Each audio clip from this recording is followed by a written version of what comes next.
let's go see what's going on in your May tarot reading. I'm going to start with the past because you received the Wheel of Fortune, and my goodness, so many people in the signs for May received it, but not in the past. So you have a little bit of work to do in May. Things might have gone well with you in the recent past. Makes me think of the number 63, Ye Jing. It's called already 40, or completion of completion. Nothing is ever really complete. You get to a point and you're at an end point, but then you have to start again and do more. The wheel reminds you of the capricious nature of fate. Rota Fortuna, they called it in Latin. And the goddess Fortuna changed the position of the fates as the wheel spun. Considering it random, but is it really? And this is telling you that old roads lead to new forks in the road. And it unveils revolutionary new prospects. And now you've sought out these new prospects because down in the base of your spine for sourcing and urgings, you receive the Three of Wands and the Fool. The Three of Wands is about boldly going out in the world and finding your place, navigating the rough seas and sailing your ship into a safe harbor. It's about making your plans into a reality, and it's a card about motion and movement and going forward. And now you're the Fool. Spiritus, the breath or spirit of life, the itinerant wanderer, that now wants to discover the great mysteries of life and how you fit into this with your small little microcosm of your world. For any Gemini, you're the nomadic wanderer of your mind, but you do have a capricious nature just like the Wheel of Fortune has. And I don't think your adventures are aimless, but it's more for the experience of it. In Buddhism, time is not counted, but experienced. And I think that's what you want to do right now, is you want new experiences for new learning opportunities. And the Wheel from the past and the Three of Wands next to the Fool is giving you the runway for this. Now up in your sacrum and pelvic for awakening and arousing, you receive the Four of Pentacles. They call this the miser card, that you're not charitable and you're hanging on to money, but I don't look at it that way. It's like you're a Klingon and you're hanging on to something that doesn't serve you anymore. Maybe you have an attitude like it's play now and pay later, and not making the right decisions that you should be making right now. Because the clarification card is the Two of Cups. It's a card about decision, partnership balance. It's also about relationships and the level of your relationship. And I think for some reason you're hanging on to something emotionally. It could be a love connection, or it could be a connection to things that just should not remain in your life. And you've been hesitant to change. And up above in your solar plexus, you received the Fool again. It's reminding you that the Fool heralds refreshing new beginnings with freedom and optimism, but he also has a perilous naivety about him, and I think you've been a little naive about what's going on. Now the clarification card is a good card. It's the Ten of Pentacles. It's a card of retirement. And we're not all at the retirement age, so it's more of a card of just satisfaction and contentment. And maybe things are moving fast now and you're realizing that you really do have to change and take the rose-colored glasses off, because I pulled another clarification card and you received the Eight of Wands. The card of sudden change. And it's also a card of messages and news.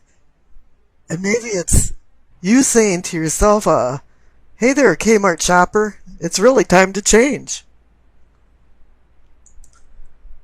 Now in the center for the heart of the matter, and more of the subconscious you receive the Eight of Pentacles and the Ace of Swords. Now the Eight of Pentacles is about being skilled and talented, and Gemini is skilled and talented in many, many different ways. It's to the point where you're going from a student to a master, and you can teach other people. Now the Ace of Swords says, yeah, now it's time for a new sword beginning. Because you are swords. You are air. You're intellect. And all of a sudden you can use this sword to cut to the heart of the matter. Find the fork in the road for the revolutionary new prospects that the Wheel of Fortune in the past has offered. It's there, you just have to see it. And use your talents to move all of the plans that you're making with the Three of Wands forward. Now down in your throat for learning and communicating, teachings, receive the Seven of Wands and the Seven of Pentacles, 2 sevens. 7 can be a very spiritual number, or it can be the number of testing, putting you through various obstacles and tests. Now the Seven of Wands is about you succeeding, but you're on top of the hill and you're constantly defending yourself or defending your beliefs or defending your decisions. And the Seven of Pentacles is about almost to harvest. This is a tenuous time that you have to be vigilant in what you say and do, because the fruit of your labors and the abundance from them can be lost in one swooping motion. You know, the Ace of Swords in the heart of the matter is there, but it's only a promise. You're the one that has to do the hard work to make this a reality. But there's another new fork in the road up in the third eye for seeing and envisioning, because you receive the King of Pentacles and the Lover's card. The King of Pentacles is saying that you've been running your life more like a CEO in a company. As with the Eight of Pentacles in the heart of the matter, it's saying, yeah, you've been a really talented person and you've made some wealth. And even here it's health and well-being. And the Lover's card is paralleling the Two of Cups across the reading in your pelvic and sacrum for spiritual awakening. It's connecting your conscious with your unconscious. You know what's going on, but the right hand doesn't know what the left hand's doing right now. Because up in the crown, for knowing and understanding, you receive the Tower. Something is collapsing. And the clarification card is the Eight of Swords, saying you're in some kind of bondage. But the Tower is saying that it's freeing you from this bondage. I don't think it was a fatal, total collapse. I just think there was some fault lines running under the ground and ruining the foundation of some things. The Lover's card and the Two of Cups is about making decisions. And we've already talked about the wheel in the past, so let's skip over to the future. And how strange. The main card for your future is, again, the Eight of Swords. It's saying to you that you've been your own worst enemy by holding yourself back. And that comes back to the Four of Pentacles, the Miser card, where you're hanging on to something for no reason. And now the clarification card I pulled for the future for the Eight of Swords is the Magician. Now it's saying you have all the tools that you need to manifest the dreams and goals that you see in your eyes so that you can move forward in life. Wow. I mean, just in case you missed it, this is about love and relationships and emotions. The Two of Cups is just the minor arcana version of the Lover's card, and now this kind of boosts it up another octave with having these two cards together.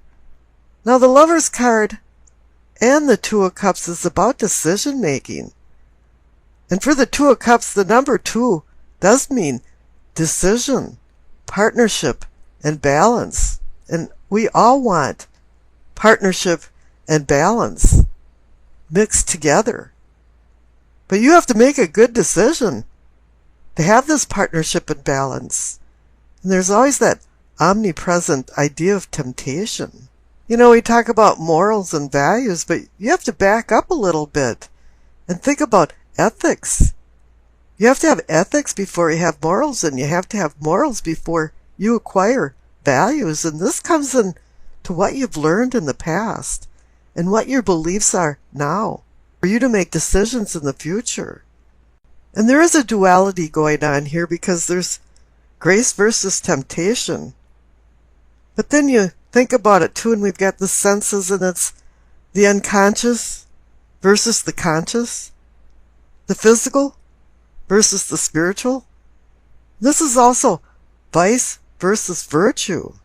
You know, there's even a divine and earthly component involved in this, and you have to make a lot of choices. And it's kind of funny that it's about impulsive desires, and then you have to make these level-headed choices. How does this work? Well, in reality, it really doesn't a lot of the time. You know, even Adam and Eve lost the value of God's word and were exiled from the Garden of Eden. And there was no return from that. Once you've lost your virginity, once you've lost your values, morals, and ethics, sometimes it's hard to regain yourself. You know, the devil didn't make us do anything. You have to be careful of our free will and choices that we have, because you can't ever underestimate the value of choice over impulse and instinctive impulsive desires. You know, we humans like to think that we're above the lower animals, but we forget that we are actually still animals from the mammal family. It really is hard to believe how many things are involved in just falling in love. But really the underlying story of all of this is understanding, respect, and harmony. Now here there's a constant duality going on here. And the Two of Cups is a little weaker card than the Lover's card is a major arcana card. And one says that it's less mature and maybe the relationship is not stable in the test of time. So here too is a duality where there's a weaker link in a relationship versus a stronger link in a relationship, and which one do you have? Now the World card ties this all up because it's a card about completion, completing a cycle. It was a long road traveled. You can even think of this as a journey by God's design. But here you're planting new seeds for your unconscious and conscious self to balance your mind, body, and spirit. You're balancing your positive and negative forces. For you to be able to love somebody else, you have to love yourself.